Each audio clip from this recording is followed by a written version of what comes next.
Well, our top story tonight, officials in the UK arrested a man in the death of hockey player and Minnesota native Adam Johnson. Adam died last month after a skate cut his neck during a game in England.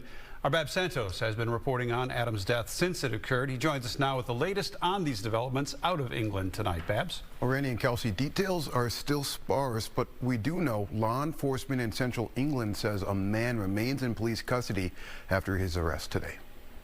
For somebody to be charged with murder or manslaughter in England, a lot more rare than it is in the United States. On Tuesday, South Yorkshire police announced an arrest in the death of former Hibbing and Minnesota Duluth hockey player Adam Johnson.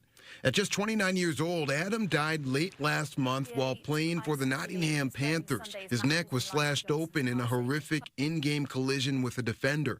On Tuesday, authorities would not say if that player was the person arrested. Manslaughter in England and in the United States are more or less the same thing. Hamline University political science professor David Schultz studied criminal law and the law of the European Union while earning a master's degree at the University of London.